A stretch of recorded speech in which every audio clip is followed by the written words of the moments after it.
오늘 하느님께서 우리에게 주신 말씀은 갈라디아서 3장 10절에서 18절, 갈라디아서 3장 10절에서 18절 말씀입니다. 신약성경 306면입니다. 한 절씩 교독하도록 하겠습니다. 무릇 율법 행위에 속한 자들은 저주 아래에 있나니 기록된 바 누구든지 율법책에 기록된 대로 모든 일을 항상 행하지 아니하는 자는 저주 아래에 있는 자라 하였습니다.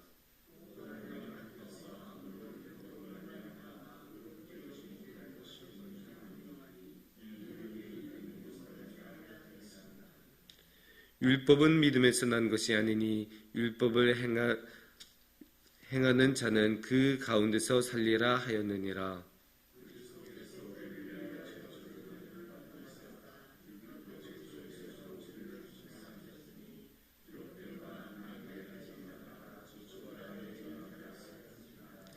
이는 그리스도 예수 안에서 아브라함의 복이 이방인에게 미치게 하고 또 우리로 하여금 믿음으로 말미암아 성령의 약속을 받게 하려 함이라.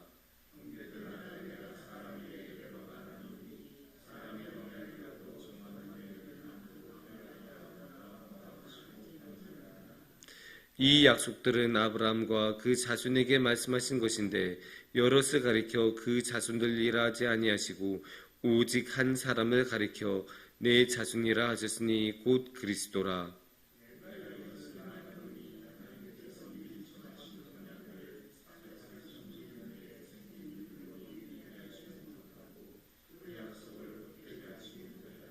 함께 봉독하겠습니다. 만일 그 유업이 율법에서 난 것이 아니면 약속에서 난 것이 아니리라.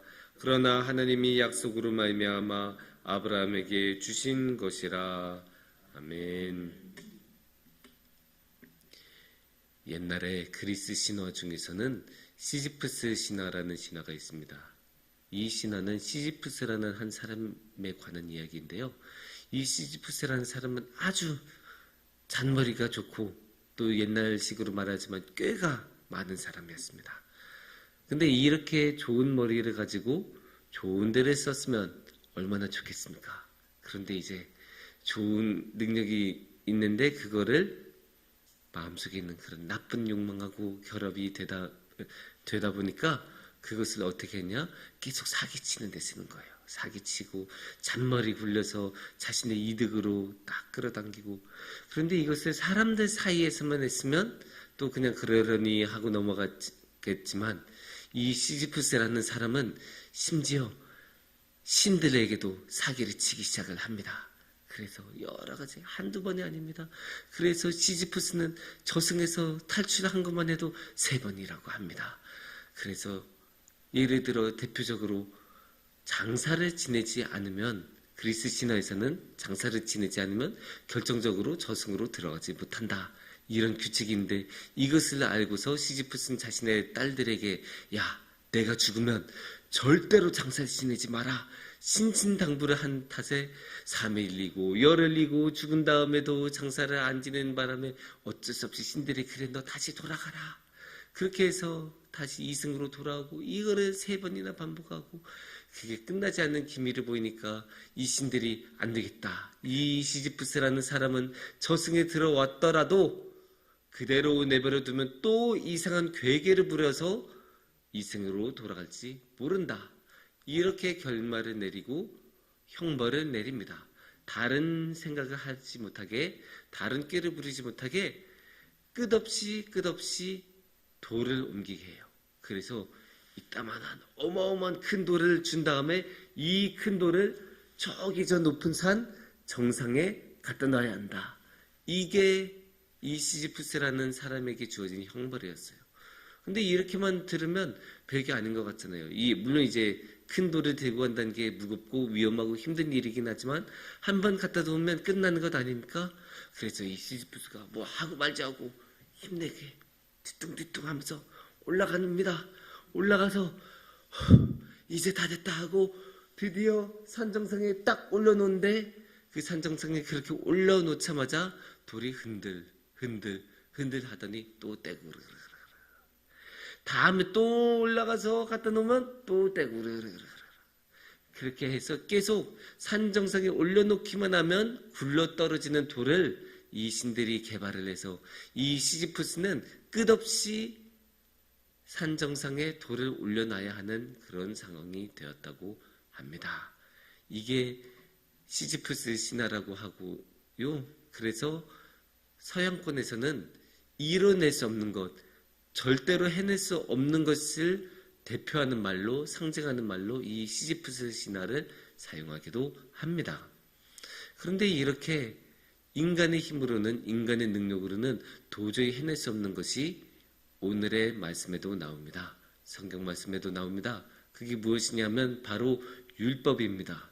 율법으로 이뤄내서 주님께 이르고 구원에 이르는 길, 이것이야말로 불가능하고 아무리 인간의 능력으로는 해내도 해낼 수가 없는 것이라고 말씀을 합니다. 그 말씀이 어떻게 정확하게 나오냐면 11절 말씀에 나옵니다. 또 하나님 앞에서 아무도 율법으로 말미암아 의롭게 되지 못할 것이 분명하니 이는 의인은 믿음으로 살리라 하였습니다. 여기서 너무나 정확하게 말씀하고 계시죠. 율법으로 말미암아 의롭게 되지 못할 것이 분명하니, 의롭게 되지 못할 수도 있다가 아닙니다. 못한다. 그게 분명하다. 너무나 정확하게 말씀하고 계십니다. 이게 어떻게 보면 당연한 것일 수도 있어요. 왜냐? 율법은 너무나 많은데 그 율법은 아주 상세하게 기록이 되어 있잖아요. 그래서 이 율법은 그냥 한 번 지키고 끝난 게 아니에요. 그냥 오늘 오후까지만 지킨다. 이렇게 하면 우리들이 어떻게든 노력해서 지킬 수 있을 거예요. 하지만 그거를 매일매일 자신의 생명이 마감이 될 때까지 50년이고 100년이고 계속 매 순간마다 지켜야 하니까 항상 신경을 곤두서야 되고 항상 내가 뭐 놓쳤지? 내가 뭐 하지 않은 게 있나? 항상 이렇게 생각하면서 살아가야 되는 상황이 되는 것입니다.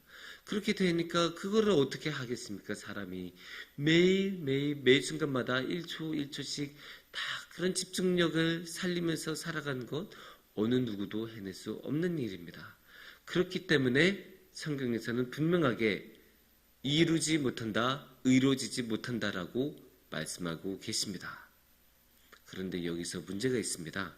10절 말씀을 보시면 무릇 율법 행위에 속한 자들은 저주 아래에 있나니 기록된 바 누구든지 율법책에 기록된 대로 모든 일을 항상 행하지 아니하는 자는 저주 아래에 있는 자라 하였습니다. 여기 어떻게 나옵니까? 누구든지 율법책에 기록된 모든 일을 항상 행하지 아니하는 자는 저주 아래에 있는 자라 하였습니다. 라고 하고 있죠. 그러니까 율법을 지키지 아니하면 저주에 걸리는 거예요. 그런데 그게 그냥 율법을 지킨 게 아니라 항상 지켜야 돼요. 오늘 하루 지키고 끝난 게 아니라 이번 일주일 지키고 끝난 게 아니라 매일매일 항상 지켜야 한다는 거예요. 그러니까 그거를 어떻게 하겠습니까? 항상 지켜야 되는데 항상 지키지 못하면 저주에 걸린다고 합니다. 인간으로서는 해낼 수 없는 일인데 그 해낼 수 없는 일을 해내지 못하면 저주에 걸린다. 이게 얼마나 불합리하고 인간의 능력으로는 감당이 안 되는 것입니까? 아무리 생각을 해봐도 해낼 수 없는 일인데 그렇게 해낼 수 없는 일을 주고 나서 그거 못 해내면 너 저주에 걸릴 거야. 어떻게 인간이 감당할 수 있겠습니까? 당연히 인간은 감당할 수 없습니다. 그래서 주님께서는 감당할 수 있는 분을 보내주십니다. 13절을 보시면 이렇게 나옵니다. 그리스도께서 우리를 위하여 저주를 받은 바 되사 율법의 저주에서 우리를 속량하셨으니 기록된 바 나무에 달린 자마다 저주에 있는 자라 하였습니다. 여기서 말씀하시죠. 누가 우리를 위하여 이 저주를 감당하느냐 하면 그리스도께서 우리를 위하여 저주를 받은 바 되사. 근데 그냥 저주를 받으신 게 아니에요. 율법의 저주에서 우리를 속량하셨으니. 그러니까 이게 무슨 뜻이냐면 우리가 받을 저주가 있지 않습니까? 우리가 율법을 지키지 못해서 받아야 하는 저주, 그 저주를 예수님께서 다 짊어지시고 다 받으셨어요. 그 대신에 이 율법을 지키는 것으로 인해서 받을 수 있는 이득이 있잖아요. 그게 무엇입니까? 의로워지고 구원받는 거죠. 그거는 예수님께서 대신 지켜주시지 않습니까? 있는 거잖아요.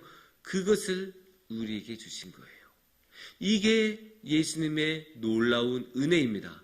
이 세상에 그 무엇하고도 바꿀 수 없는 은혜입니다. 그 모든 저주는 주님께서 짊어지시고 그 모든 은혜는 우리에게 주십니다. 이게 놀라운 교환이에요. 아니 누가 그렇게 합니까? 쉽게 말해서 이렇게 음식이 주어졌는데 그 음식에서 맛없는 것만 다 골라서 먹고 맛있는 거는 다 남에게 주는, 부모들이 아이에게 밥을 먹일 때 아이가 편식할 때 그렇게 하기는 하죠. 그런데 그거를 주님께서는 우리에게 해주시는 거예요. 우리와 주님은 부모와 자녀의 관계이기 때문에 그런 거죠.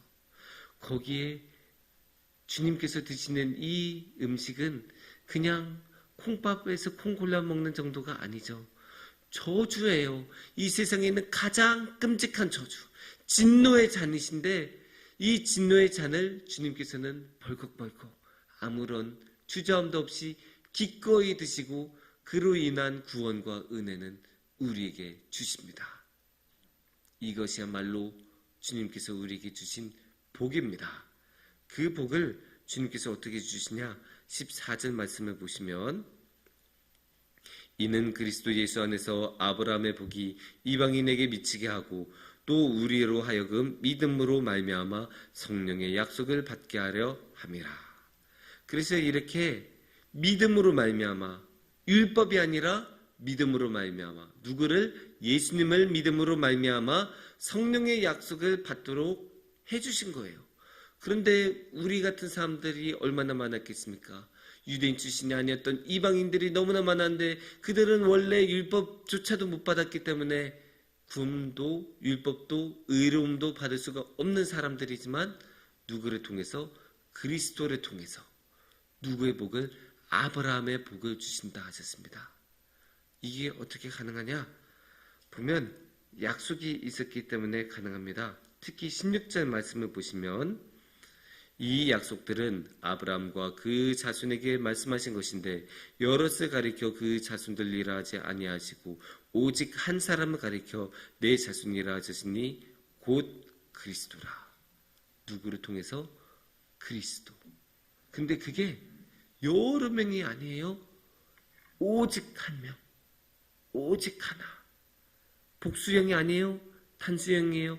자손들이 아니에요. 자손이에요. 그것은 누구이냐? 그리스도. 오직 그리스도. 오직 한 명. 딱 한 명. 이 한 명을 통해서 주님께서는 약속을 하셨고 이 약속이 주님께서 아브라함에게 주신 복, 모든 삶을 위하여 열어주시는 복입니다. 그런데 이 약속은 함부로 흔드시는 게 아니죠. 15절 말씀을 보시면 이렇게 말씀하십니다. 형제들아, 내가 사람의 예대로 말하노니 사람의 언약이라도 정한 후에는 아무도 패하거나 더하거나 하지 못하느니라. 여기서 주님께서는 분명하게 못을 박습니다. 약속 한 번 내리면 지켜야 하는 거야.